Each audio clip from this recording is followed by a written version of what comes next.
올해는 우리 교회 창립 49주년을 맞는 해입니다. 그러면 내년이 50주년입니다. 흔히 50주년을 희년이라고 얘기하죠.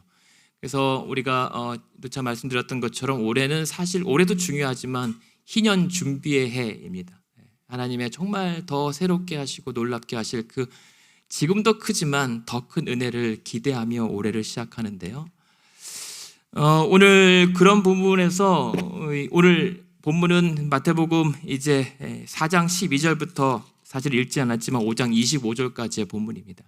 그 가운데 오늘 이 본문을 세 개로 크게 단락을 나눌 수가 있어요. 12절부터 17절까지는 예수님께서 세례 요한이 붙잡히시고 세례 요한이 회개하라 천국이 가까이 왔다라고 하는 이 사역을 승계하시고 갱신하는 단계가 첫 번째 단락입니다. 두 번째는 그러한 예수님께서 본격적으로 본인께서 회개하라 천국이 가까이 왔다라고 하는 말씀에 이어서 이를 위해서 제자들을 직접 부르시는 장면입니다. 그리고 23절에서 25절까지는 그러한 예수님의 복음 사역을 통해서 일어났던 그 결과와 또 열매들에 대한 본문입니다. 그래서 오늘 제가 영어를 잘 못하지만 못하는 영어를 다 아는 단어를 총동원해서 라임을 좀 맞춰봤어요. 그래서 뭐 단어가 틀리고 어휘와 의미가 매치가 안 되더라도 그냥 그러려니 하고 뜻만 의도만 파악하시면 되겠습니다. 그래서 3R 본문으로 잡았어요. Renewal, Recruit, 그다음에 Revival이라고 하는 이 본문을 올해 이 말씀을 보면서 특별히 50주년을 앞두고 있는 우리 교회에게 주신 하나님의 말씀 그것은 무엇일까 생각을 해봅니다. 근데 여기 14절 오늘 본문의 14절을 보시면 이 모든 일들이 예수님께서 선지자 이사야를 통하여 하신 말씀을 이루려 하신 일이다라고 하는 거거든요. 그러니까 이 말은 뭐냐면 하나님께서 이미 우리 백성과 이 땅에 약속하신 말씀을 회복하여 성취하시고자 예수께서 이 사역을 이끌어 가셨다라고 하는 말씀. 이게 사실은 이사야 9장의 말씀을 인용한 겁니다. 그러니까 단순한 것이 아니라 뭔가를 우리 가운데 회복시키시고자 하는 본문의 말씀이 오늘 말씀입니다. 근데 그러다가 생각을 해봤는데 여러분이 보실지 모르겠는데 저 이 옆에 사람들 사진은 지금 한 4년 됐나요? 14년 전의 사진이에요. 여기 보면 여기 조금만 해맑게 웃고 있는 이 어린 아이들이 지금 여러분 옆에 뒤에 앉아 있을지도 모르는 엄마 아빠들이 된 청년들입니다. 벌써 시간이 저렇게 됐더라고요. 근데 그때 청년 때 저기 보면은 저기만 해맑게 우는데 지금 엄마가 되어서 뒤에 앉아 있는 사람도 있어요 지금. 근데 왜 이 사진을 보여드렸냐면 저기 보시면 이 동그란 빨간데 이게 뭐냐면 저희가 청년 부흥회를 몇 년 열었거든요. 레디라고 하는 청년 부흥회였습니다. 레디가 뭐냐면 이 의미를 또 그때 나름대로 멋지게 만들었더라고요. 리커버리 앤 디스커버리라고 하는 의미로 청년 때의 자신들의 어떤 부흥회, 연합 부흥회를 했었던 거예요. 그래서 레디라고 얘기합니다. 그게 생각이 났어요. 하나님께서 우리를 50년째를 맞이하면서 우리에게 기대하시고 싶은 뭔가 또 다른 이 부흥의 어떤 소망들? 그렇다면 레디 시즌 2일 수도 있겠다라는 생각에 이 사진을 한번 생각해 봤어요. 그래서 오늘 이 본문을 이 레디에 맞춰봤습니다. 우리는 준비되었는가? 하나님께서 50년을 우리에게 허락하시는데 그 희년을 우리는 맞이할 준비가 되어 있는가?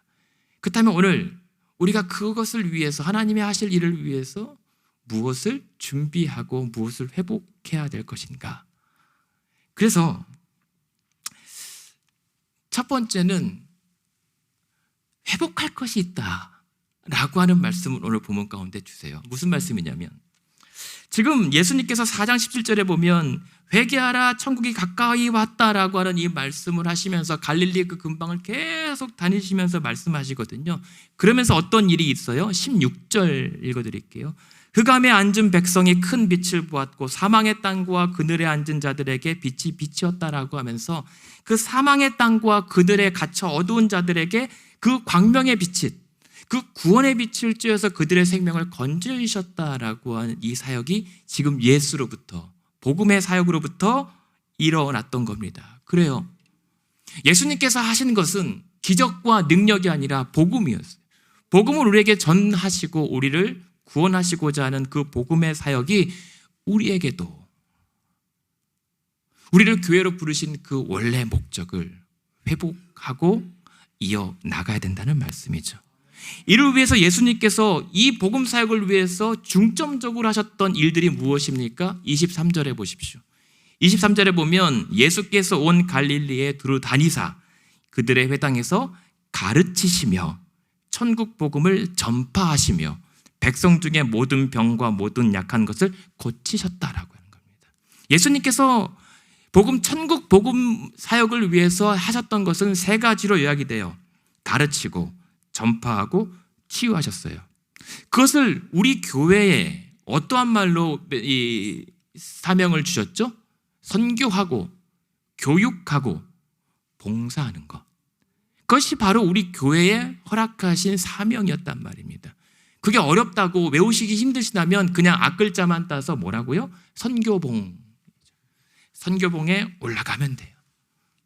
선교, 교육, 봉사.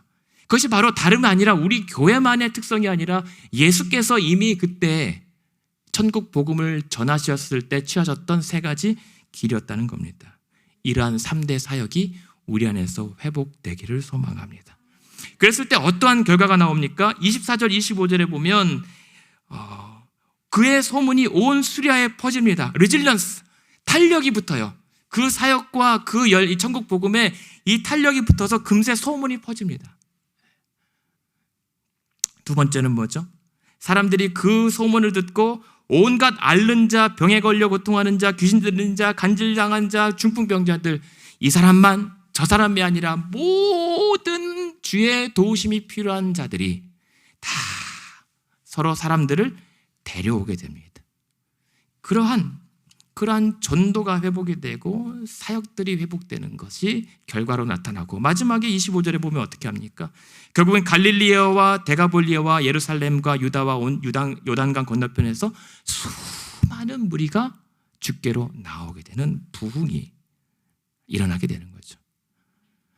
우리가 그러한 예수님의 그 복음, 천국 복음의 사역의 본질을 우리가 회복했을 때 이 결과는 우리가 의도하는 것이 아니라 주께서 이미 보여주신 약속된 결과임을 우리가 기대할 수 있었으면 좋겠습니다. 그것이 희년을 준비하는 레디의 첫 번째 회복해야 될 사역, 천국 복음입니다. 두 번째는요. 그렇다면 이는 에듀케이션, 제가 가장 생각해낼 수 있었던 이로 시작하는 단어가 가장 어려운 단어가 에듀케이션, 배움, 가르침, 교육입니다. 뭘요? 지금 우리는 교회를 너무 오래 다녔어요. 너무 오래 다녔으니까 오지 말라는 게 아니라 너무 오래 다닌 것이 무엇의 부작용이냐면 둔감해져요.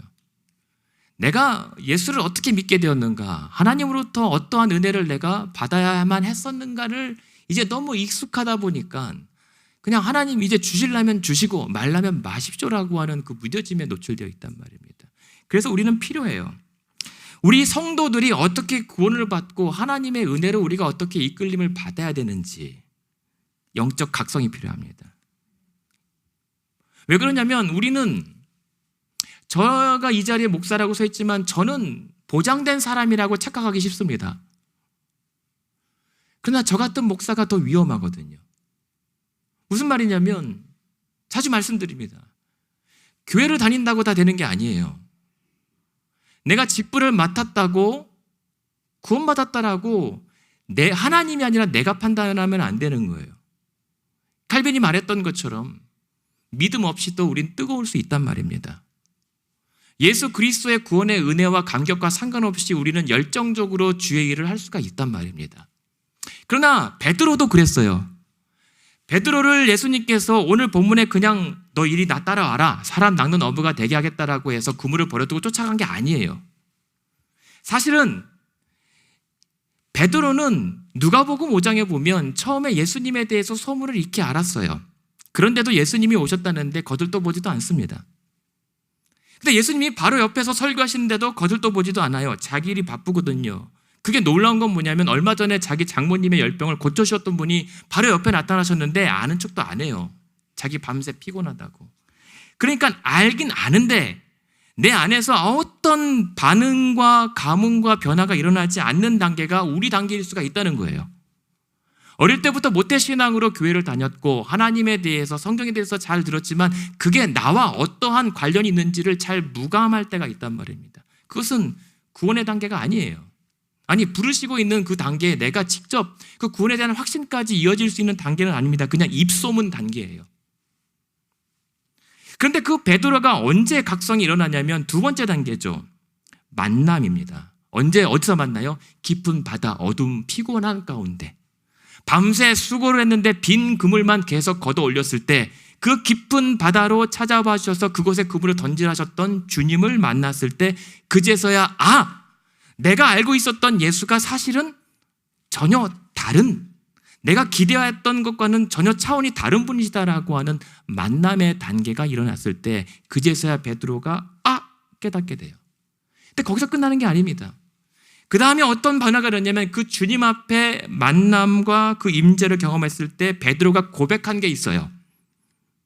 뭐라고요? 주여, 나는 죄인입니다. 나를 떠나소서.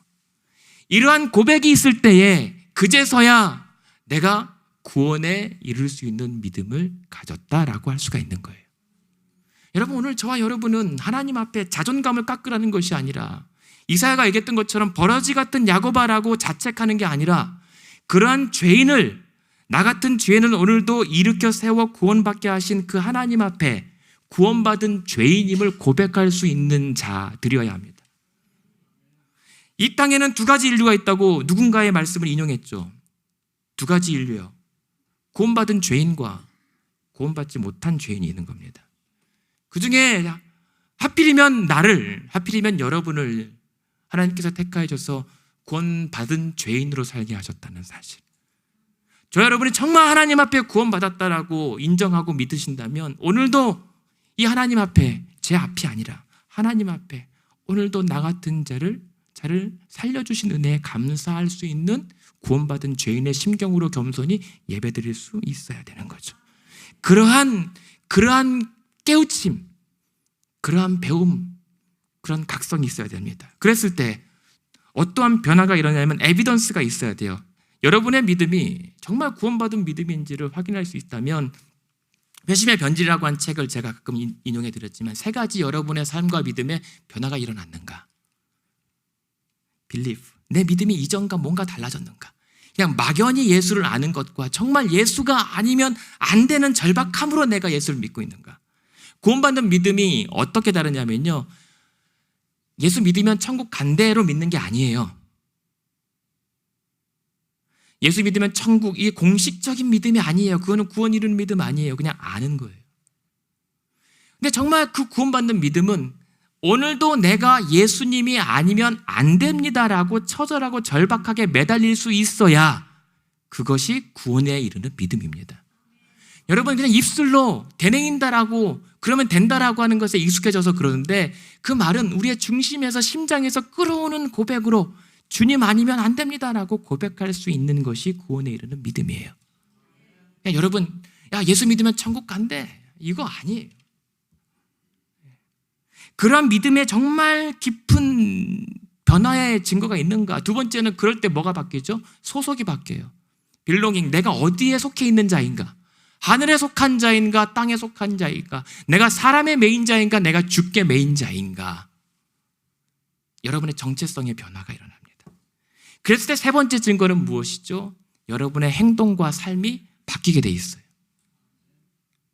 그런 변화가 내 믿음 가운데 있었으면 여러분은 부족하나마 그래도 여전히 구원받은 죄인으로 하나님 앞에 감사와 감격으로 살아갈 수 있는 자들이에요. 이것을 우리가 날마다 배우고 가르치고 깨달아야 한다는 말입니다. 이러한 깨달음과 이러한 배움 없이 계속 교회에 오래 다니면 무뎌져요.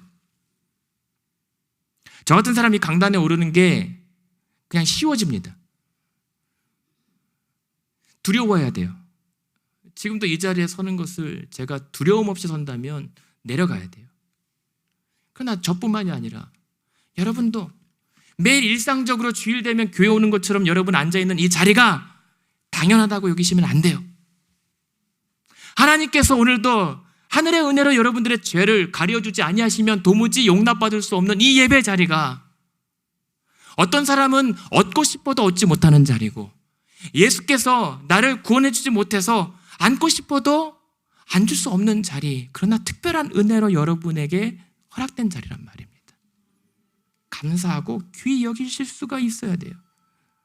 그 가운데 그런 일들을 위해서 우리 교회가 회복되어야 될 것은 이러한 믿음의 과정들을 확실하게 깨닫고 다시 한번 돌아볼 수 있는 교육과 양육이 필요한 거예요. 그래서 뭐냐면 우리 교회는 교육부가 있고 교육 과정들이 있는데, 여러분 우리 성도님들 지금 성경반, 교양반, 많이 제자반, 사역반 하고 있지만 그냥 프로그램으로서 만족하지 마세요.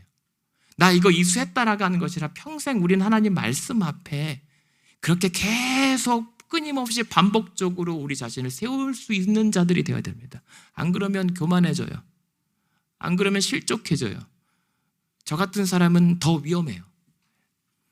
그래서 이러한 교육 과정에 모든 성도님들, 새벽이든 구묘 저녁이든 기도든 말씀이든 주중에 어떠한 사역 프로그램이든 봉사만 하려고 하지 마시고 말씀 앞에 날마다 여러분을 계속 비추세요. 그리고 말씀만 하지 말고 그것을 기도로 계속 꾹꾹 담아 농 있게 하세요. 그것이 필요합니다. 그것이 우리에게 필요한 거예요. 그리고 교육부, 오늘 우리 함께 예배드렸던 교육부, 여러분 뱃속에도, 그리고 또 앞으로도 테이블을 열어주셔서 우리에게 주실 이 자녀들이 있는데, 우리 교육부에 계속 지속적인 사랑과 또 관심과 또 투자를 해야 합니다. 우리 교육부가 얼마나 귀한지는 제가 입이 아프니까 말씀 안 드릴게요. 여러분의 믿음의 후배들입니다. 저는 기도하거든요. 우리 가나안교회가 50년이 되는데 하나님, 이왕이면 믿음의 1대만이 아니라 믿음의 2대, 3대, 그리고 욕심이라면 4대까지도 한 교회에서 예배드릴 수 있는 축복을 허락하여 주시옵소서. 얼마나 기가 막힌 축복입니다. 할아버지가 다니고 세웠던 그 교회에 손주가 떡하니 그 교회를 이어가고, 아빠 엄마가 그렇게 청년 때부터 다녔던 그 교회, 내 자녀들이 그 뒤를 이어서 함께 그 부모님의 친구들 아니면 친구의 친구들 더 확장되어진 관계에서 한 교회에 한 몸으로 섬긴다는 것은 엄청난 축복입니다. 그리고 여러분, 그러고 싶어도 안 되어서 속상하신 분도 많은 줄 압니다. 자녀들 위해서 우린 기도해야 합니다.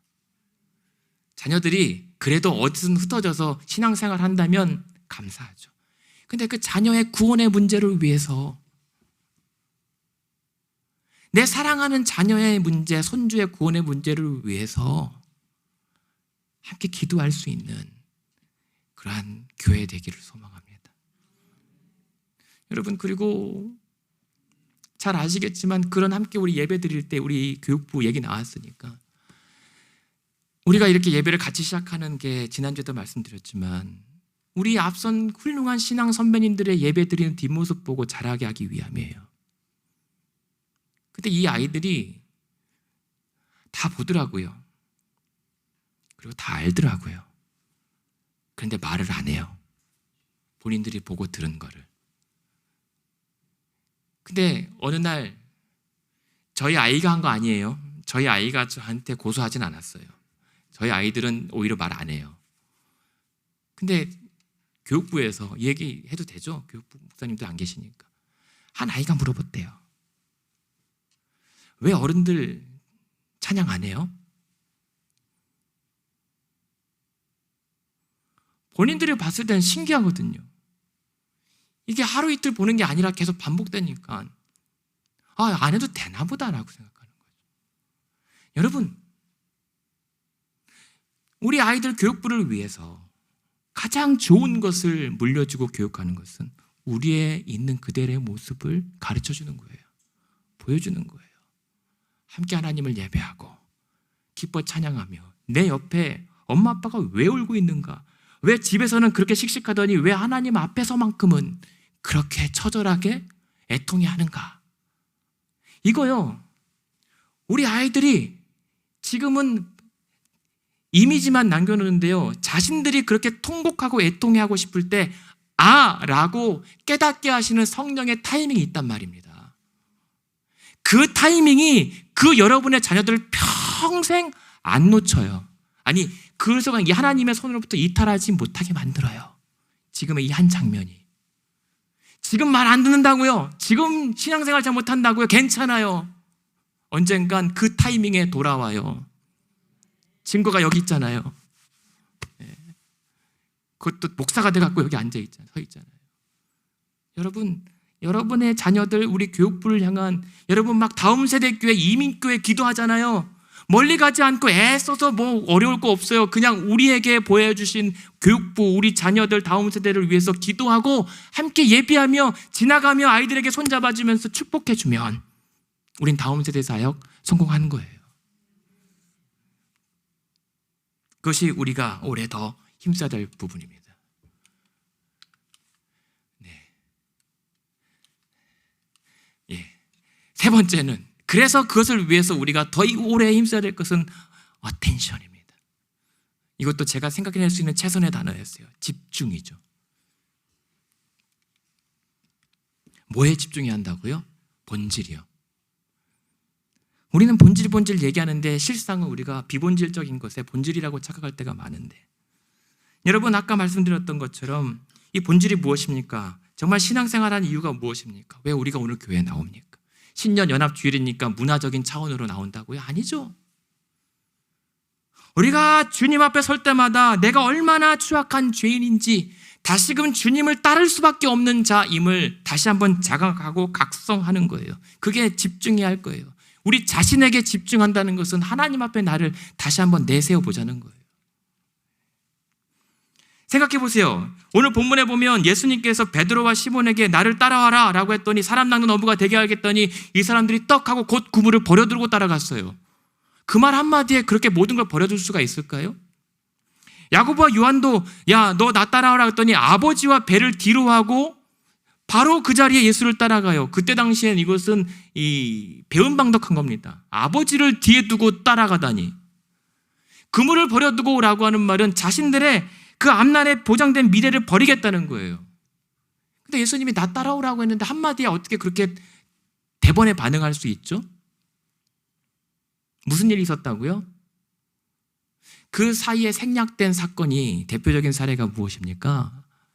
누가복음 5장에 밤새 수고했는데 하나도 낚지 못한 이 빈 그물을 기우는 이들에게 깊은 곳에 그물을 던지라고 했었던 그 주의 말씀에 이렇게 대답합니다. 베드로가, 주여, 내가 밤새도록 수고해봤지만 헛수고했습니다마는, 그러나 주의 말씀에 의지하여 내가 그렇게 던져보겠나이다 라고 고백할 수 있었던 그러한 깨어짐, 그리고 그제서야 고기를 보고 하는 것이 아니라 그 잡혀진 고기를 보고 그것을 운행하시는 예수 그리스도 앞에 엎드려지는, 주여 나는 죄인입니다, 나를 떠나소서 할 수 있었던 영적 각성이 우리가 회복해야 할 본질이고 집중해야 될 사항입니다. 여러분, 기도할 일도 많고 정말 해야 될 분주함도 있지만 이게 기본이 돼야 됩니다. 우리 자신의 영적인 깨어짐. 날마다 주님 앞에 설 때마다 나 괜찮은 줄 알았는데 나는 여전히 바뀐 게 없구나. 주여, 나를 떠나셔야 되는데 왜 이 손 놓지 않습니까? 그랬을 때 어떤 일이 일어나요? 그물을 버려뒀다라고 하는 것은, 그렇다면 내 삶의 주인된 권리를 주님께 돌려드리겠습니다라고 하는 권리를 반환하는 거예요. 그리고 주님의 권위에 순종하겠다는 거예요. 그물을 버려둔다라고 하는 건 뭡니까? 곧 그물을 버려둬요. 단호합니다. 단호함이 있어야 돼요. 아버지와 배를 뒤로 한다라고 하는 것은 파격적입니다. 그 시대의 기준을 거스르는 거예요. 그리고 주께서 어디로 가시자고 해도 어디든 따라가겠다라고 하는 주의 권위에 승복하는 겁니다. 여러분, 이 한 해 여러 가지 많은 권위와 권리가 있겠지만 무엇보다도 우리가 집중해야 될 것은 주님의 권리 앞에 우리가 굴복하는 겁니다. 자기를 쳐서 복종시키는 겁니다. 그물이라고 하는 것은 이때 당시에 베드로가 가난했다고요? 아닐 겁니다. 야고보와 요한이 배를 놔뒀다고요? 이 사람 꽤 괜찮은 사업가인 거예요. 추정하기로는. 어부들 웬만큼 살아요. 중산층이었단 말입니다. 그 말은 뭐죠? 그냥 가업이 업으면 그냥 평생 집안 사업 물려받으면서 그냥 안정되게 살 수 있는 환경을 포기했다는 거예요. 여러분, 우리는 주를 위해서 무엇을 포기합니까? 내가 평생 주를 믿는다고 따라간다고 어디든 가겠다고 했는데 얼마나 포기하고 얼마나 우리의 권리를 주께 돌려드립니까? 한 손 양손 부족해서 발로도 집을 쓰려고 하는 것이 우리 모습 아닙니까? 그러나 우리는 회복해야 돼요. 주님의 권리를 회복시켜드려야 됩니다. 주의 피값으로 산 우리의 인생의 주인 되신 권리를 우리는 돌려드려야 돼요. 그렇게 되면 뭐가 달라지냐면, 그렇다고 그물을 버려두려고 하니까 여러분 직장 때려치고 신학교 가라는 말씀 아닙니다. 그물을 버려두려고 하는 것을 우리에게 적용한다면 그 그물의 목적이 달라지는 거예요. 여러분들의 삶의 목표가 달라집니다. 계속 그물을 내려야 여러분 자녀를 키우고 집안 생계를 꾸려나가죠. 그렇게 무모한 분 아닙니다. 그물을 버리고 따라오라는 것은 베드로와 야고보였기 때문에 다행인 거죠. 만약에 저를 부르셨다면 저는 못 갑니다 그랬을 거예요. 근데 그 말도 마찬가지예요. 여러분, 굳이 여러분의 생업을 팽개치고 갑자기 내가 신학교에 들어가지 않아도 충분히 주님이 어디든 가자고 할 때 사람 낚는 업무가 될 수가 있어요. 대신에 일상의 그물질이 달라져요. 그 그물을 던지는 목표가 달라집니다. 그 그물에 잡힌 고기로 하나님 영광 받으시옵소서가 아니라, 고기가 아니라 그 고기를 통하여 하나님의 행하실 일들을 통하여 하나님 영광 받으시옵소서. 달라져요. 같은 돈벌이도 돈으로 영광이 아니라 그 돈을 통하여 하나님의 하실 일들을 통하여 영광 받으십니다. 그러기 위해서 우리 교회가 필요한 것이 무엇입니까? 교회의 권위를 회복시켜드리는 겁니다. 여러분, 이 교회의 권위는 목사로부터 나오지 않습니다. 우리로부터 나오지 않습니다. 여러분으로부터 나오지도 않습니다. 오직 주님으로부터만 나옵니다. 이 교회의 권위를 회복한다라고 하는 것은 주의 몸을 온전하게 주장하는 거예요. 그래서 교회의 질서와 체계를 복원하기 위해서, 더 회복하기 위해서 올해 정말 우리 교회 여러 가지 모든 이 좀 복잡한 사안들과 아직 정리되지 않은 체계들을 가다듬어서 행정 절차, 그리고 특별히 교회의 권징 회복하려고 합니다. 하나님의 교회, 주의 몸된 교회, 그것을 주의 온전한 질서 가운데 아름답게 성도들이 예배하며 이 모든 하나님의 되어질 일들, 또 하실 일들을 그렇게 준비해 나가는 것이 우리가 회복해야 될, 그리고 돌려드려야 될, 집중해야 될 일들입니다. 그랬을 때 말씀 누가복음 5장 5절에 베드로가 깊은 곳에 그물을 던질 때 무엇에 의지하여 그물을 던집니까? 한번 해보겠습니다가 아니라 주의 말씀에 의지하여. 그것이 교회의 권위입니다. 오직 하나님의 말씀으로부터 드러나는 것이 교회의 권위입니다. 아무리 제가 여러분들에게 좋은 말씀을 드려도 그것이 말씀에 있지 아니하면 권위를 얻을 수가 없는 겁니다. 우리 교회가 집중하고 회복해야 될 그것이 말씀의 권위입니다. 여러분, 제가 아무리 목사라고 담임 목사라고 해도 그것이 말씀으로부터 나오지 아니한 것은 거부하셔야 됩니다. 그러기 위해서 여러분, 올 한 해 우리 교회의 목표가 뭐죠? 예배 회복, 감사 회복. 예배가 회복되면 감사는 회복됩니다. 여러분, 예배 회복하십시오. 제가 드리는 권면이 아니라 하나님께서 우리에게 주장하고 명령하시는 예배를 회복하셔야 합니다.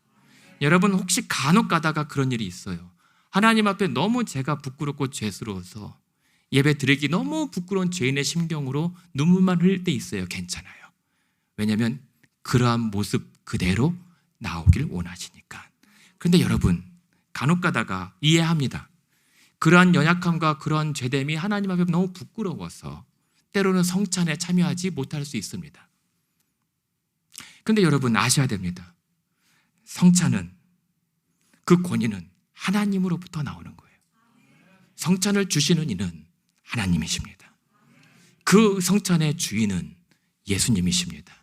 그러므로 때로는 내 죄가, 내 연약함이 너무 부끄러워서 감히 주의 살과 피를 기념하지 못하겠습니다라고 회개하는 심령 있을 수 있습니다. 때로는 반대로 어떤 상황이 만족되지 못하여서 받지 않을 수도 있습니다. 그러나 여러분, 성찬을 혹시라도 회개하는 것이 아니라 거부한다는 의미는 주의 몸을 거부한다는 겁니다. 주의 몸을 거부한다는 것은 주님 예수 그리스도와 연합하여 살기를 거부한다는 것입니다.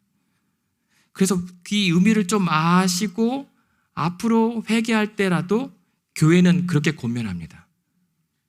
아무리 그렇게 괴롭고 내 죄가 부끄럽더라도 그래도 그 마음 회개하는 심경으로 주의 살과 피를 기념하십시오. 주님께서 용서하지 못할 죄는 없습니다. 그 큰 은혜를 구하는 간격으로 어떻게든 성찬에 참여하라고 권면합니다. 여러분, 저는 그렇게 생각해요. 제가 인간이라서 마음에 안 들 수 있어요. 말씀드렸죠. 저는 이 자리에서 내려가면 성도예요. 똑같단 말입니다. 그러나 목사로서 하나님께서 주시는 그 말씀 앞에 정말 부탁드립니다. 성찬의 은혜를 외면하지 마십시오. 저는 성찬 거부는 저 개인적으로는 성령 거부라고 생각하고 있습니다. 무서워해야 되고 두려워해야 합니다. 조금 더 설명드릴까요? 성찬에 대해서. 성찬은 교회 안에 권징, 징계 절차에 처음에 권면, 견책, 정직, 면직, 그리고 수찬 정지, 그리고 출교의 단계로 이어집니다. 그러니까 수찬 정지, 성찬 거부랑 다르죠. 수찬을 못 받는 것은 출교의 최후의 징계 중에 마지막 보루예요. 근데 그것을 행여라도 여러분의 그 연약함 때문에, 부족함 때문에 그러한 끔찍한 하나님의 중징계를 자취하지 않았으면 좋겠어요. 제가 이 말씀은 정말 안타까워서 드리는 말씀이에요. 행여라도 여러분, 올해는 성찬식 더 자주 할 거란 말입니다. 왜냐하면 성찬은 기독교 역사 속에서 이 설교자의 설교보다 더 막중하고 더 큰 하나님의 은혜의 수단이에요. 네? 속상해요. 하나님의 그 은혜를 거부하지 마세요. 혹시라도. 그것이 집중해야 될 것이 무엇인가? 정말 하나님 앞에 우리가 정말 본질적으로 매달려야 되는 것이 무엇인가? 그거 회복해야 돼요. 부탁드립니다. 하나님만 보세요. 그럴 때에 네 번째 디스커버리가 나오죠. 뭘요? 그럴 때에 예수님께서 혼자 하실 수도 있음에도 불구하고, 예수님께서 알아서 천국 복음으로 알아서 사람들 모이게 할 수 있음에도 불구하고 굳이 제자들을 부르신 거예요. 그 하나님의 일에 우리를 초청하신 거란 말입니다. 여러분, 올해 그러한 하나님의 일들을 위해서 우리는 일꾼들을 개발이 아니라 발견하고 이 제자도의 제자 리더십을 회복해야 될 겁니다. 여러분, 당회 복원해야죠. 수년간 계속 수차례 말씀드렸지만 우리 교회의 우선순위 행정체계 복원은 당회 회복입니다. 그러나 과연 그러한 때와 그러한 인도하심이 우리에게 적합한가? 이 부분에 대해서는 하나님의 때를 묻고 따라가야 돼요. 말씀드렸습니다. 우리는 이러한 제자된 일꾼들 리더십 회복해야 될 거예요. 발견해야 됩니다. 과연 합당한 일꾼이 누구인지. 두 번째는 다이버시티, 다양성이요. 지금 예수님께서 그 소문을 듣고 온 사람들이 누굽니까? 사장들이요, 회장들이요, 어떤 지위 고관직들이요? 아니죠. 다 아픈 자, 귀신 들린 자까지 와요. 네? 이 말은 무슨 말입니까? 누구나 주께로 올 수 있는 공동체의 다양성을 우리는 회복해야 되는 거예요. 넌 안 되고 너는 되고 그런 거 없이, 만약에 예수님께서 넌 안 돼라고 했다라면 우리도 못 앉아 있을 이 자리에 하나님의 그 택하심과 영원전의 초청하심으로 앉은 누구라도 함께 예배할 수 있도록 그리고 그런 자들에게 각자에게 허락하신 은사를 발견하는 것이 올해 우리 공동체의 숙제입니다. 그랬을 때 우리가 그렇게 나갔을 때 디렉션이죠. 바른 교회의 방향성 무엇입니까? 오직 한 가지. 예수님께서 말씀하셨던 천국 복음을 위한 방향만 우리의 갈 길입니다. 여러분 안타깝지 않습니까? LA에 저렇게 지금 지옥 같은 그렇게 파라다이스라고 했던 이 저 땅에 아직도 그 화마가 엄습해서 완전히 정말 심판의 땅처럼 보이는 그 땅의 현실이 좀 믿기지 않습니다. 지금 이때 우리는 고민해야 될 것이고 우리가 무엇을 바라봐야 하냐면 저 땅을 우리가 어떻게 도와야 할 것인가. 지금도 저렇게 불이 타고 연예인들 뉴스만이 아니라 저중에 연예인들은 자기 집에 불탔다라고 얘기라도 할 수 있죠. 사람들은 들어주기라도 하죠. 지금 이름도 없이 그냥 힘없이 맥없이 쓰러져 있는 그 많은 무수한 성도들과 무수한 교회들, 저들을 어떻게 우리가 그리스도의 복음으로 도울지를 고민해야 될 때가 바로 이때란 말입니다. 정상적인 교회라면 지금 우리는 이 LA 땅을 위해서 무엇을 해야 할지 의논하고 지금 뭔가를 하고 있어야 돼요. 그것이 우리가 집중해야 되고 발견해야 될 우리의 나아갈 방향입니다. 그랬을 때 우리가 가리켜야 할 방향은 바로 저와 여러분이 예배를 드리고 있지만 여러분은 저를 봐서는 안 돼요. 저도 여러분을 봐서는 안 돼요. 우리 사이에 중보자 되신 예수 그리스도를 바라봐야 되는 거예요. 여러분 예배 때 제발 저 바라보지 마시고 저 목사가 어떤 말 하는지 귀담아 듣지 마세요. 아니 이상하군요. 저 목사가 하나님의 말씀을 통하여 무엇을 드러내려고 하는지를 보십시오. 여러분 목사가 여기서 설교하는 거 쉬워 보이죠? 올라갈 때 무섭고 내려갈 땐 더 무섭습니다. 왜냐하면 하나님이 직접 쳐버리시기 때문에. 여기에서 한마디 한마디 하는 것 경솔하게 사람을 보면서 설교했을 땐 하나님의 책망이 바로 이어집니다. 여러분들이 뭐라고 하지 않아도 몇 배나 괴롭습니다. 그리고 도망가고 싶고 숨고 싶고 여기 다시 올라올 때까지 죽고 싶습니다. 하나님 올라와야 됩니까? 여러분들이 아니더라도 하나님이 책망하십니다. 그게 무서워서라도 흔히 여러분들이 생각하시는 일반 교회에서 표적이요. 어떤 사람을 염두에 둔다고요? 무서운 일입니다. 대신 목사가 이 자리에서 여러분들에게 선포하는 말씀 가운데 행여라도 불편함이 있거나 괴로움이 있으면 그것은 회개할 일이지 원망할 일은 아닙니다. 여러분 사람을 저 믿어달라는 얘기 아니에요. 왜요? 그러니까 저와 여러분 사이에 있는 예수 그리스도만 보자는 거예요. 그랬을 때 들을 것이 있고 남을 것이 있고 버려야 할 것이 분별됩니다. 그것도 성령께서 걸러주십니다. 염려하지 마세요. 우리는 이 시간 예배 때마다 사람이나 우리의 모임이 아니라 우리 가운데 서 계신 예수 그리스도를 집중하시기 바랍니다. 그랬을 때 마지막 일드죠. 명사형이 없더라고요. 그냥 양도 포기하는 거. 우리의 모든 권리를 주께 그제서야 돌려드릴 수가 있는 거예요. 어떻게 해요? 저게 공증권이라고 하는 이 미국의 법이 있어요. 이게 뉴욕의 시티콥이라고 하는 빌딩이에요. 근데 이 시티콥 빌딩을 보시면 원래 여기가 작은 교회가 있어요. 작은 교회가 그 공중에 해당하는 공중까지 권리가 있어요. 소유권이 있어요. 근데 이 빌딩이 큰 건물을 지어야 되는데 그 위에를 조금 침범해야 될 수밖에 없어요. 그래서 건물을 못 올려요. 근데 이렇게 얘기합니다. 교회에서 자신들 교회에 허락받은 공중권을 저 시티콥 호텔에게 양도해요.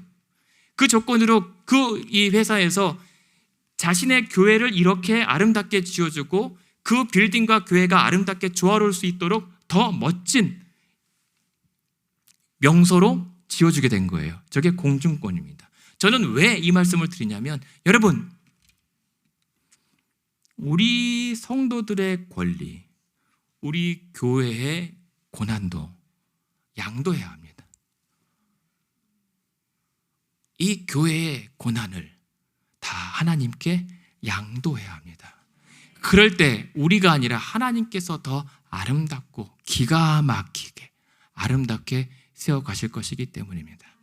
그래서 올해는 여러분 이렇게 할 것이십니다.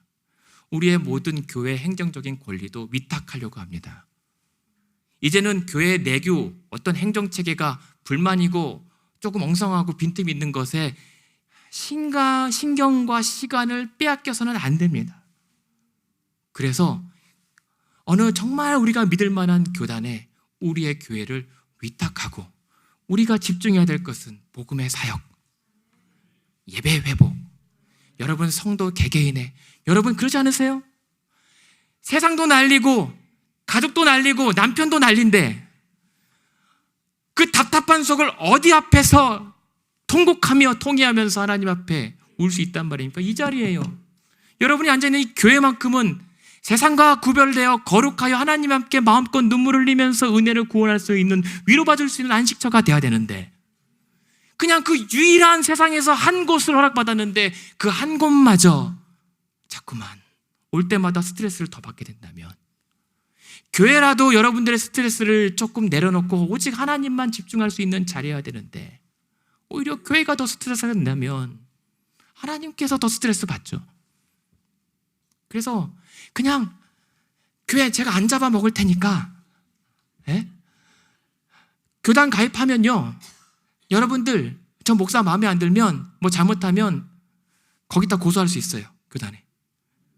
교단에서 목사는 파직시킬 수 있어요. 여러분들이 투표 안 해도 돼요. 그냥 그런 거 다 맡겨놓고 우리가 집중해야 될 것, 그냥 교회의 권리도 주차 다 위탁해서 알아서 하게 하고, 우리는 원래 갔어야 할 그 길로 열심히 가십시다. 그래서 은혜를 위탁하고 우리의 공중권, 우리의 하늘 권리를 하나님께 돌려드릴 때 하나님께서 희년의 역사를 우리에게 분명 보여줄 줄로 믿습니다. 말씀을 정리하면서 이 생각이 났더라고요. 제가 계속 여러분들 보면서 어떤 생각이 드냐면, 저 사진들이에요. 제가 여러분들 뵐 때마다, 정말 어르신들 뵐 때마다, 믿음의 선배님들, 인생의 선배들 뵐 때마다 저 사진이요, 인생의 내 컷이에요. 참 젊어서 저렇게 잘생기고 정말 곱디 고운 이 신랑 신부가 이제 수십 년이 지나서 이제는 저렇게 할아버지 할머니가 돼 있어요. 그 아들을 낳고 저렇게 보행기에다가 끌고 다녔던 엄마가 이제는 아들이 엄마를 휠체어 타서 끌고 가는 그 세월이 됐단 말이에요. 여기는 이때 이렇게 하이스쿨 때 프롬 사진이에요, 이거. 근데 할머니가 다 됐다고요. 근데 여기서 그래요. 그때는 그랬지만 난 여전히 그때란다. 그렇게 사시잖아요, 여러분. 여러분 거울 보면서도 내 거울이 보이는, 얼굴이 보이는 게 아니라 그때 그 모습 보이시잖아요. 그리고 저 마지막 사진, 저는 저것 때문에 여러분 보여드리는 거예요.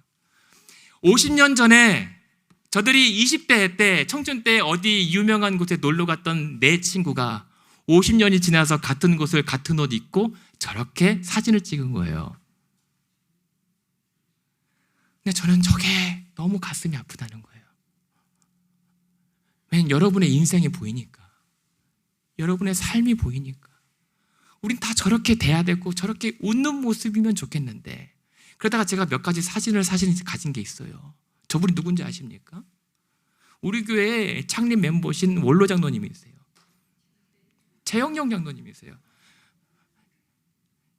저분은 누군지 아십니까? 네. 봐도 모르시겠죠. 옆에 계시는데 이을승 집사님이세요. 제가 사진 더 있어요, 사실은.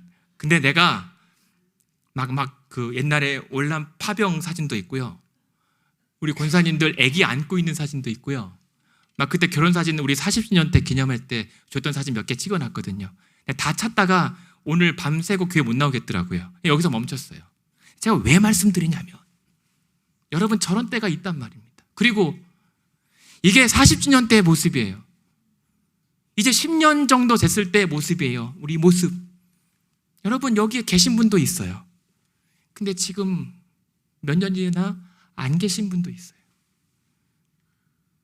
그리고 어쩌면 우리는 모르지만 내년에 못 계실 수도 있어요. 저 때가 좋았지 하면 안 돼요, 우리는. 어차피 우리는 언젠가는 그렇게 되어 있어요. 그러나 저는 여기 소망의 어르신 사진, 여기 사진 보이세요? 그때쯤 찍었던 사진, 여기 이제 절반 이상 안 보이세요. 우리 그때 도재덕 군사님 그때 저 차에서 어떤 얘기한 줄 아세요?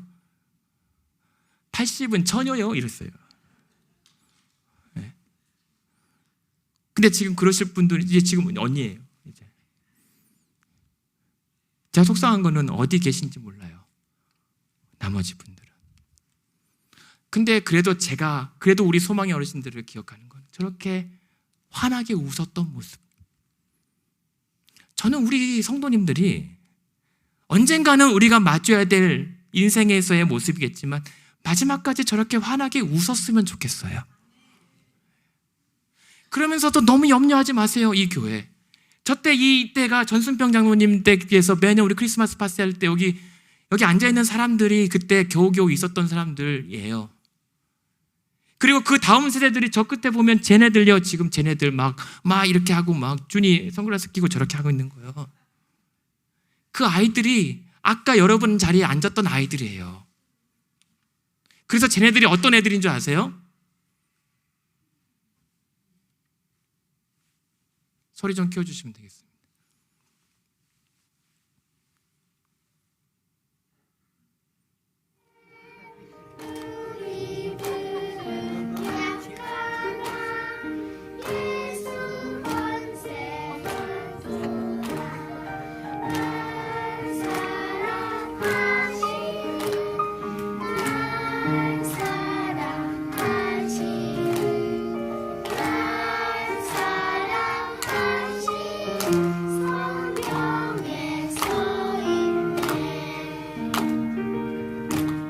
끝까지 볼게요.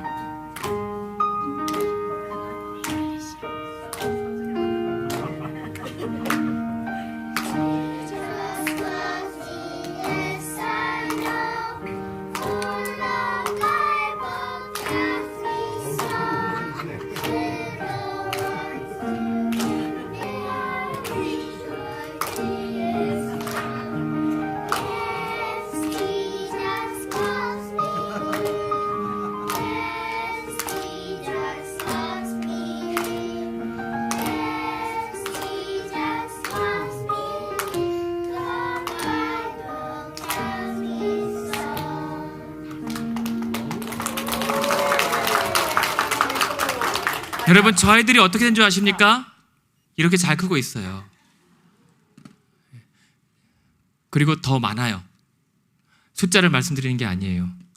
여러분들이 걱정해 주시고 기도해 주셨기 때문에 교회가 지금도 말없이 은혜 가운데 다음 세대를 향해서 계속 이어져 가고 있습니다.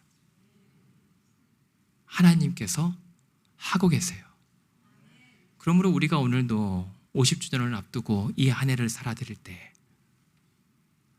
하나님 앞에 집중하며 회복하며 돌려드리며 이 한 해 마음껏 예배하며 살아가십시다. 그랬을 때 올 한 해 주님께서 준비되었는가 물으실 때 네, 우리는 저렇게 회복할 것이고 그렇게 교육할 것이고 그렇게 집중할 것이고 그렇게 발견할 것이고 그렇게 하나님께 내 권리를 포기하며 나아갈 것입니다. 주여 일하소서. 그러한 은혜를 올 한 해의 희년 준비회로 더욱더 풍성하게 나아가는 저와 여러분 주의 몸된 교회 되기를 주님의 이름으로 축원드립니다.